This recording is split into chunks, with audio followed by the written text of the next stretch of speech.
All right, so Phil here reacting to some really interesting stuff. I want to say thank you to the person who paid for me to be making some of these cool videos over the last several months.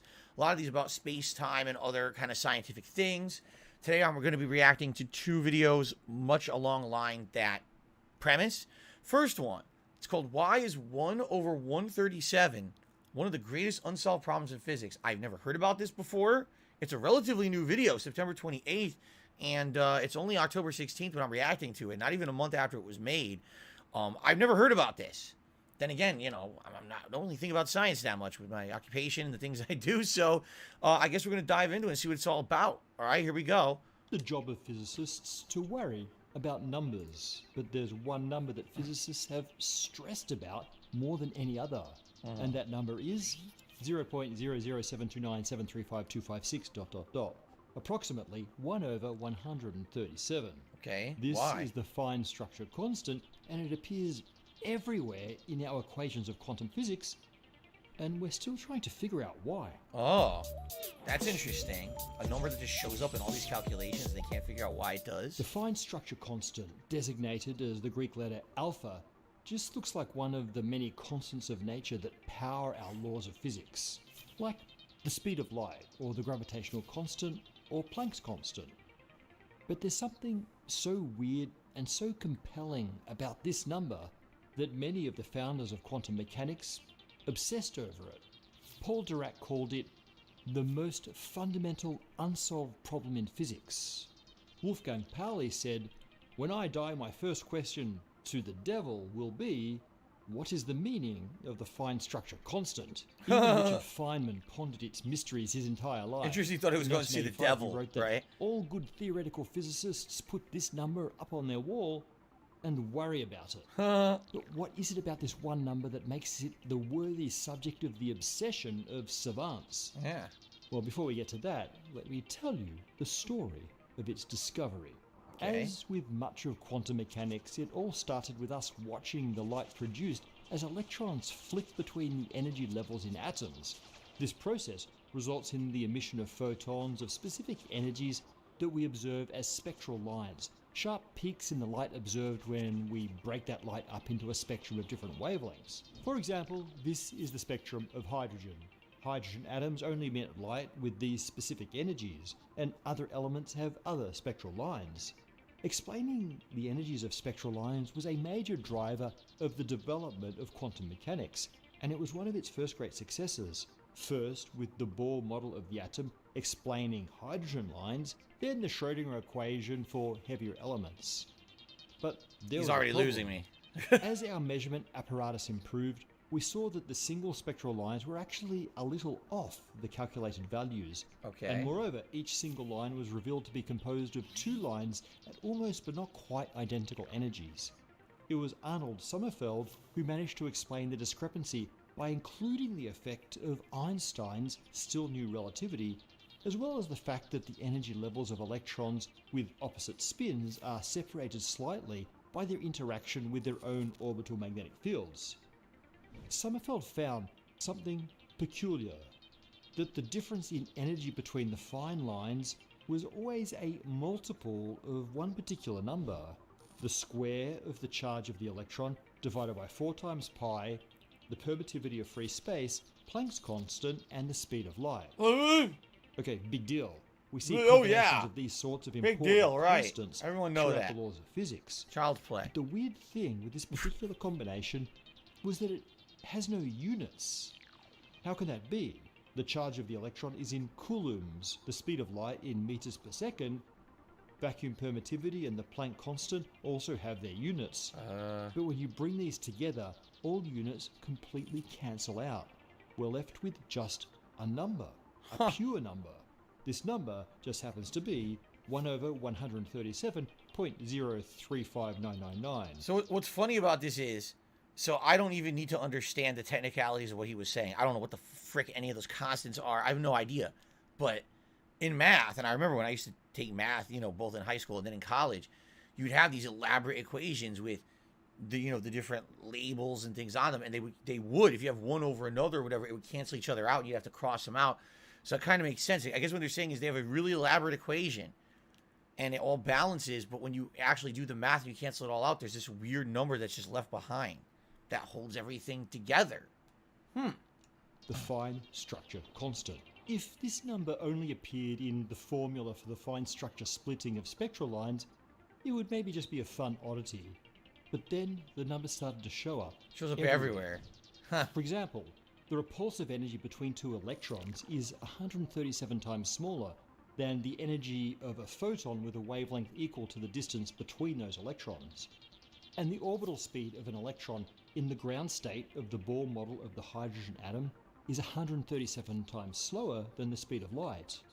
And the energy of that ground state electron is smaller than the rest mass energy of the electron by a factor of 137 squared. What is going on with And that's just the tip of 137? the iceberg for the appearances of the fine structure constant in the laws of physics. There's no obvious reason that these various ratios of properties should all work out to be 1 over 137 or 137 to some power.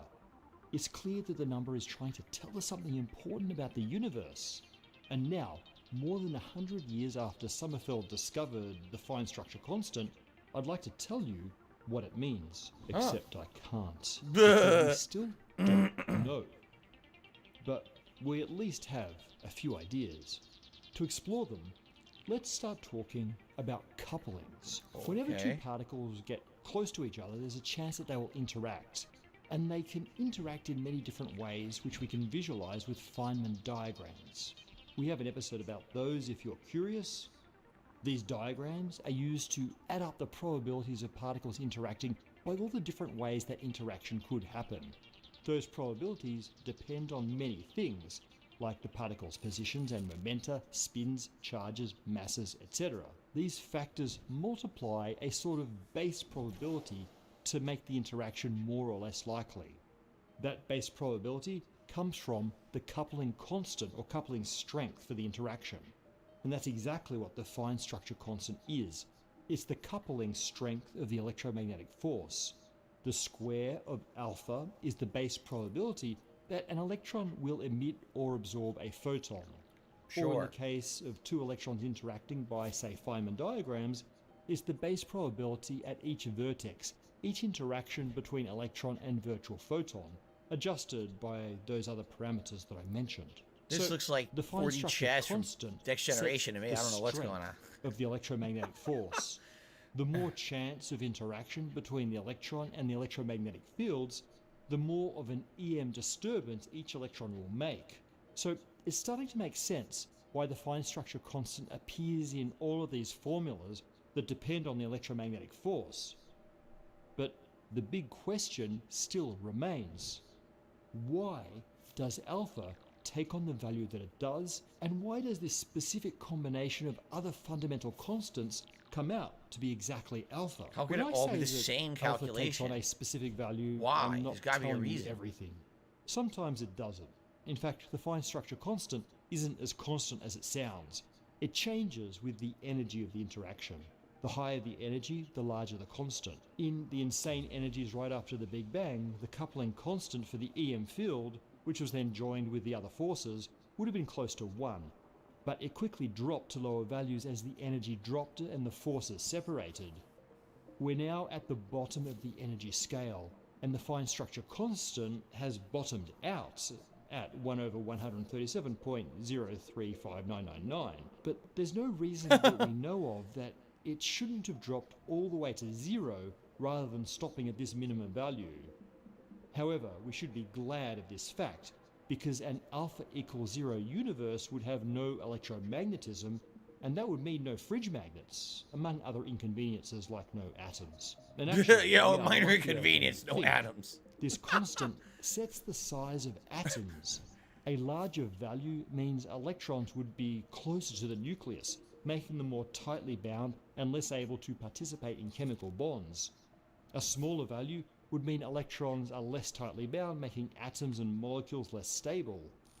It's been estimated that if the fine structure constant were just a few percent different, carbon would never have been formed inside stars, making life impossible. Jeez. We don't know why our universe ended up with the particular value for the fine structure constant, or indeed any of the other fundamental constants. Many physicists believe that these constants were set more or less randomly at the beginning of the universe. It would be surprising that they landed on just the right values to allow the formation of life. Right, that's pretty crazy to think, oh, this one constant, this one value is in almost everything that's important, and if it was slightly off, nothing would exist as it does today. It's almost like you could call it the God constant. Like, this is the reason for life. The great creator was this constant. And that's crazy to think that it could just literally have been a mathematical chance, and now everything just follows that. It's crazy stuff. I was just thinking in my head about math in general and how we came about it and how we figured it out. And you got to wonder, if there's a number that's constantly showing up everywhere, all right, it could have one of two meanings. It could be that there's actually intention there. There's meaning and intention behind it, right? That there's a reason for it, and that's the big mystery that we're trying to figure out. Or it could be, maybe as humans, we have a flawed math system, and it's always off by something, and that's the constant. Like, we're not perfect, we're flawed, and when we were making math, we screwed up somewhere, and we just can't figure it out where we screwed it up. And so there's always a calculation that's this number because it's always off by that much. I know that sounds crazy, but at the same time, when you think about things like math or language, how do we know that it's all exists perfectly or whatever? You know what I'm saying? We created it, but we're all flawed beings. Doesn't mean that we know exactly what we're doing with this stuff. Anyway, just my little ramblings there. I don't have much else to offer. There are many universes with different values for the constants. Then it's not surprising that we find ourselves in one of the universes capable of producing us. And we've talked about this anthropic argument in the past.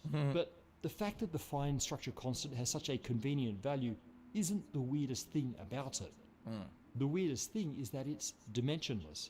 Imagine that you were able to send a very short message to an alien civilization. Just a handful of bits, enough to encode one number. Okay. What number would you choose to send to ensure that they knew that the message came from an intelligent species? Intelligence. You could try sending the various constants of nature to demonstrate that you knew advanced physics. The problem is, most of these constants require you to choose units of measurement. Transmit, say, the value for the speed of light, 2.99792,458 meters per second. But they don't know what a meter a second is. You have to explain what a meter and a second are. They might measure Try differently, the right? gravitational or the Planck's constant, and you also have to define the kilogram. There's no way for the alien civilization to recognize these numbers without knowing our units for distance, time, mass, or electron charge, etc. But the fine structure constant is unitless. It's equal to 1 over 137-ish for everyone in the universe. Even if you just transmit the number 137, those aliens are going to realize that something is up. Right. And they're going to say, handy oh, for intelligence. our interstellar communication, but it also tells us that something is seriously up with the fine structure constant. Being unitless on its own isn't something special. We can come up with all sorts of unitless values. Just take the ratio between two things that have the same units, like the ratio of the masses of the electron and the proton, or say the coefficient of friction of an inclined plane. Portal. But these things don't pop up in all the unexpected places like the fine structure constant does. So what do we make of this number that is both unitless and ubiquitous? Let's start by thinking about similarly prolific constants of nature, the ones that actually do have units. Those units tell us a lot about what those constants mean.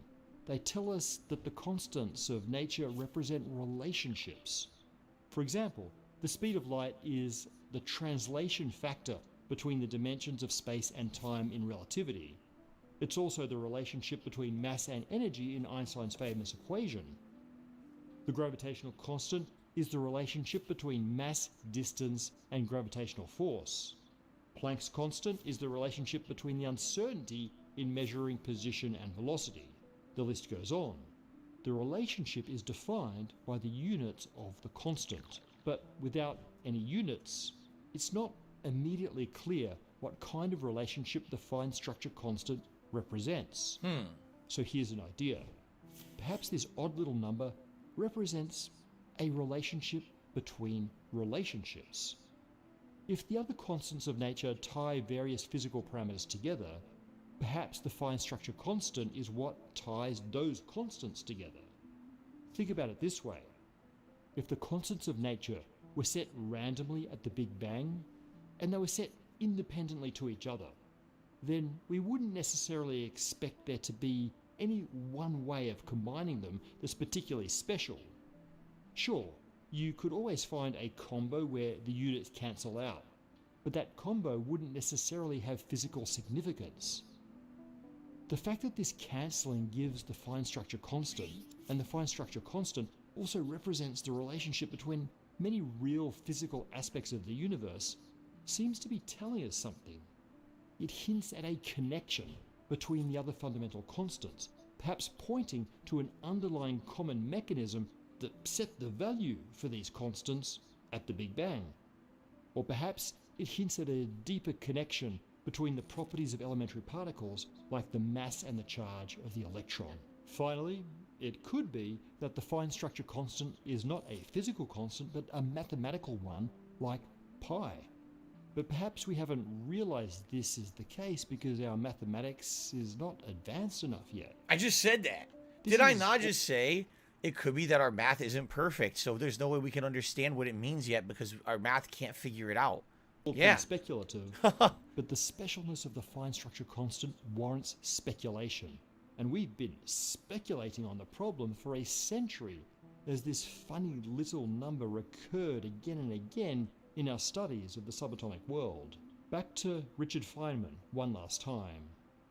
He called the fine structure constant one of the greatest damn mysteries of physics, and he poetically mused that the hand of God wrote that number. I just said and the we God don't know constant. how he pushed the pencil. Yeah. In other words, to build a universe, it may be that only one number needs to be decided in the beginning, and from it, everything all else other comes from constants that. of nature follow. And perhaps that number was 1 over 137, the fine structure constant, whose value sets the rules for this particular Let's go on space-time. this. Boop. Thank you to Squarespace for supporting. Right. Cool. That was neat. That was interesting. Even though I didn't understand half the stuff he was saying, I get it now. Like this 1 over 137 is some kind of a really awesome number that applies to a ton of stuff in all kinds of scientific calculations. Pretty crazy. All right, the second video we're going to watch is called The Fantastic World of Other Human Species. So, I'm just going to type in other.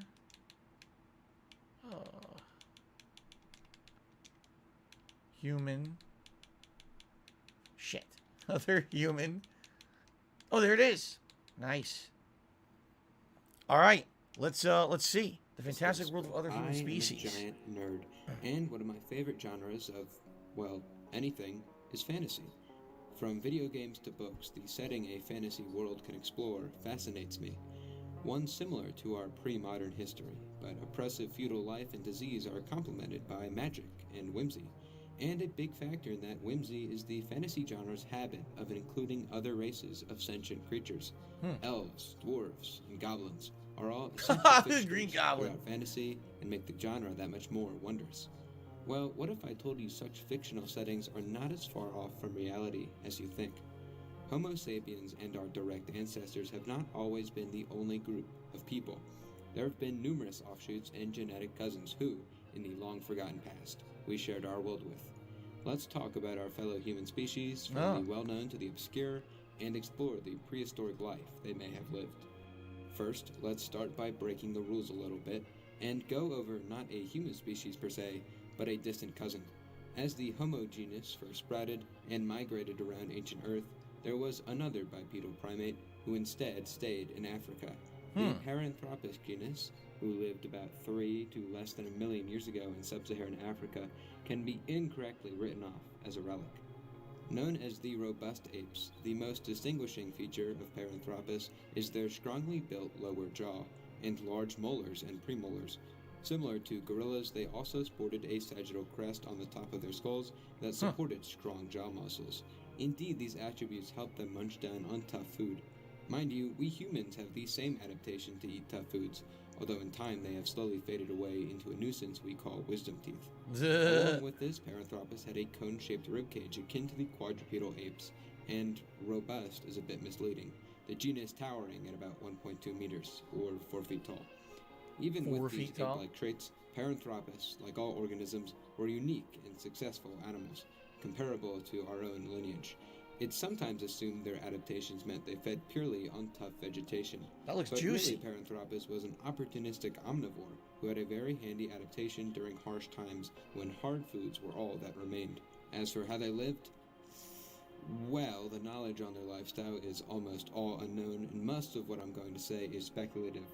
The possible origin of the Homo and Paranthropus split is messy, but it's proposed a changing climate in southern Africa meant the early humans would begin to settle in the new open savannas, Us and them. as Paranthropus would evolve in the retreating woodlands. As well, there is no evidence for the craft of tools like humans, but animal bones, picked for certain jobs like digging, are associated with Paranthropus. So, as our early ancestors, like Homo erectus, colonized the earth and made hand axes, it becomes easier to forget the humble Paranthropus, who stayed in the shrinking forests of Africa. So don't. So they stayed Skipping and ahead thrived. through Didn't need to human evolve. history, the most famous of the extinct hominins are the Neanderthals, Homo Ah. neanderthalis.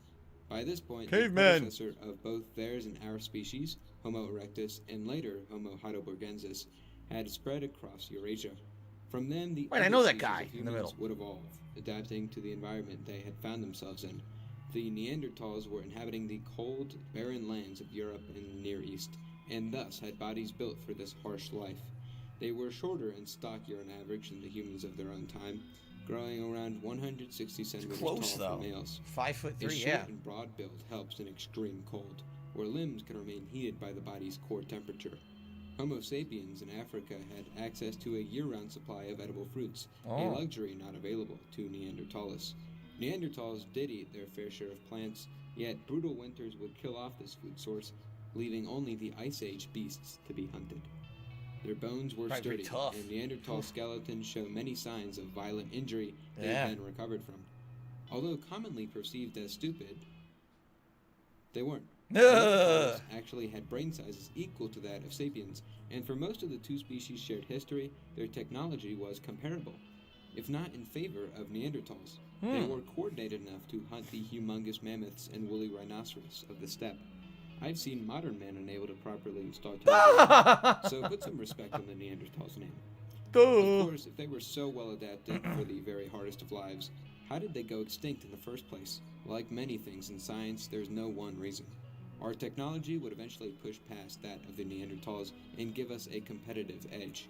We had ranged hunting weapons such as the bow and could create more well-crafted clothing with the sewing needle. For how hardy Neanderthals were, climate change and the extinction of their humongous prey may have been too much for their species to handle, and the last Neanderthals died out tens of thousands of years ago. Of course, one of the more interesting routes the last Neanderthals took were into the human gene pool. In essentially every region of Eurasia outside of Africa, you are bound to find some Neanderthal DNA in the human population, as our two species did in fact interbreed, meaning some of the Neanderthal population arguably didn't die out as Yeah. much as they assimilated into Homo They really, I mean, sapiens. they're not that much different, so it's not shocking. Although they're very confined similar. to the western half of Eurasia, other Neanderthal-like hominins have been found in the eastern reaches of the Old World. Nestled in the mighty Altai Mountains, the Denisova Cave provided scientists with bones of several archaic humans, dated to tens of thousands to over 100,000 years in age. These are the Denisovans. Thought to have split from the ancestors of Neanderthals, the Denisovans spread across eastern Asia, possibly even further into the islands of Oceania. Very little is known of the Denisovans, although there is sufficient evidence they bred with the other human species. Various populations in modern-day Oceania have sprinklings of the Denisovan genetic code, and even one of the individuals found in the Denisova cave have parents from two separate species, as her mother was a Neanderthal while her father was Denisovan. Another obscure Asian hominin is Homo longi, meaning the dragon rivermen, or for short, the dragon men. The first fossil of this species, a complete cranium, was found in a riverbed by a Chinese laborer. He hid it for more than 80 years until it was eventually donated by his family to science. Homo longi appears to be our closest relative, dethroning Neanderthals from that long-held position. Of course, you can never be too sure, so let's add a few asterisks to that, and yeah. Both of these species remain poorly understood, and hopefully future discoveries reveal more about their lifestyles. But for now, we can only wonder about the cave dwellers of the immense. How'd they get all this Mountains accurate video and the footage of these dragon of the Far East. ancient, people? It's crazy. Traveling back to Africa, less Bill and than Ted must 10 have done years it out of ago, the phone cavers booth. stumbled upon hominin remains never before seen while exploring the Rising Star Cave. What they found would later be described as yet another interesting offshoot in our genre's history. Right, you keep Homo finding naledi. this. Naledi was small, standing at 1.4 meters, or about 4'9". As well, it possessed several traits from our earlier relatives that the more advanced hominins evolved out of. Their shoulder blades and clavicles suggest an animal not built for endurance running like later humans, but instead tree All climbing broken? behavior. For how seemingly primitive these tree dwellers were, they were also much smarter than at first glance. So they live The in brains were trees. smaller than ours, but not any less complex. And maybe the most revealing of their true intelligence is where we found them. Deep, deep in a cave system. Now, usually we can toss this up to a few unlucky humans texting on their stone cell phones and not looking where they're going. Falling into caves or being eaten by a cave dweller aren't all that uncommon, but there's no obvious evidence of these demises on Naledi. No bite marks on the bones, obvious entrance to fall into, and no other animal remains who would have died the same way. This leads to an interesting conclusion. Someone put them there. Now, human burial is not a new concept. Yeah, but their before burial, Naledi, they put only them in a sapiens cave. and Neanderthals were thought to be advanced enough to practice burying rituals. Now it seems Naledi can be added to this club as well. Of course, nothing is certain, but from what we can theorize about Naledi, we have yet another fascinating relative of ours, a type of human who stayed in the trees and ventured down, maybe with torchlight, deep into caverns to bury their dead. Huh, it's interesting. Ooh, more news coming out in October. Remember Interesting. how I said the other species It is of humans are like the fantasy races of our fiction? Well, to top it off, here's a species of hominin literally described as hobbits. Homo floresiensis, as their name gives away, lived on the Indonesian island of Flores until about 50,000 years ago. This is quite a long time ago from our perspective, but in fact Floriensis was one of the very last non-sapient human species left at that time. To give some context, Neanderthals went extinct just 10,000 years later. And for how recently they lived, they are some of the strangest of our relatives. The hobbits of Flores come in at Even a happy face on his 43 feet in private. height. The first fossil of Very the species small. was a 30-year-old female, no taller than a chimpanzee, and a brain size the third of the size of sapiens. This shrunken brain raises an odd query about human evolution, which was usually shown as a linear path towards bigger brain size as time progressed. Yet Floriensis would have a brain half the size of its ancestor Erectus. So how important was brain size to human evolution? It wasn't like Floriensis was stupid either. They used adorable child-sized stone tools, and possibly even fire. So maybe human brain evolution is less about the size and more about how the brain operates. Of course, why was Homo floriensis so small in the first place? It all has to do with their home of Flores. Islands force large animals to cope with fewer resources than the mainland, and thus Homo floriensis is shrunken so as to not starve themselves. Meanwhile, nature's pipsqueaks get a size boost, as the mainland predators who keep them small and spry are not there to hunt them. This nature's trick room of sorts is called Foster's Rule, or sometimes just the island rule, and means Homo floriensis was surrounded by equally strange-sized creatures. Wow, This is a real sentence about something that happened on Earth. that's The interesting. hobbits of Flores, with their kitchen playset-sized spears, hunted miniature elephants, rodents of unusual size, Whoa. and clashed with dragons. Well, of the Komodo variety. but still, Komodo It dragon. sounds so preposterous. It's like I'm trying to have my official fact teller on the internet certificate taken away. But no, that's just the incredible world of prehistory. Wow, that's pretty So neat. those are just some of the amazing humans who have been described. But there exists other relative of ours, so enigmatic and poorly understood, they are not given scientific names. The Red Deer cave people are just one example of this. Discovered in China, the people were named after the large deer they seemingly hunted and cooked in their dwellings. They existed a recent 14,000 years ago, yet were said to share many archaic traits with ancestors who would have been long dead by that point. It was up for debate if they were a unique species or not, but a recent paper seems to settle them as just a population of sapiens who are genetically affiliated to the modern East Asians and even early Native Americans, and not some long-lasting archaic relative. The most mysterious of the prehistoric humans, however, are ones that leave no fossils behind. just a genetic signature. They are known as ghost populations. Yeah, how would they do that? Groups How would they of say humans signature but no erased bones? completely from our record, except in the analysis of current populations. They are simply inferred to have existed, blank spaces in the genetic history of humanity, so anthropologists can make sense of it all. For instance, a recent discovery was that some tribes of native Amazonians are more closely related to the islanders of Papua New Guinea than to other Native Americans. Indeed, it seems some long-lost race from Eurasia crossed over the also lost land of Beringia in order to spread through to the Americas. By principle, we know nothing of these ghost populations, but that doesn't have to be the case. Already, a genome from a 24,000-year-old individual was sequenced and appears to be a member of a ghost population that linked Native Americans with Western Eurasians. It is possible we can bring them back to the realm of memory. It's So here are fascinating some of stuff. our I wish I lost could add human more, though. relatives. Prehistoric man get a bad rap. Stupid, simple, and permanently clad in weird orange furs. But in truth, No. the people of the prehistoric world were a diverse range of people who evolved to suit their varied environments. Right. Maybe there were no wizards, but the world of prehistoric man is just as intriguing as any written in fiction. They're so different, adapting to different. Just like back. animals adapting to different Sorry for sizes, the different hiatus, things. but I'm glad I'm making videos again. And I've had this idea for a while. All right.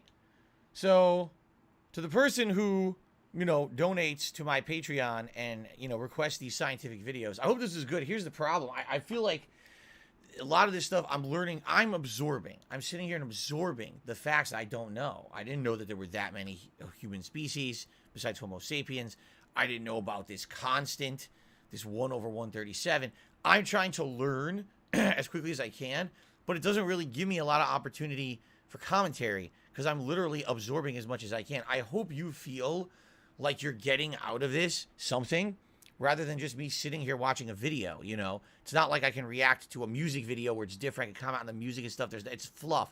This is like heavy, heavy science stuff that I'm trying to absorb. So, and especially if anyone else is watching this on the internet, because I know some of these videos previously they've uploaded for others to watch, I hope that it's at least somewhat entertaining to you or educational for you as much as it is for me. I feel a little bad that this is probably out of all the reacts that I do, this is one of the ones I really can't do that much too because I'm just like, whoa, blown away by this stuff. Okay, but I had fun with that. Those are two really good videos. And thank you very much, as usual, for supporting my channel. And until next time, thanks.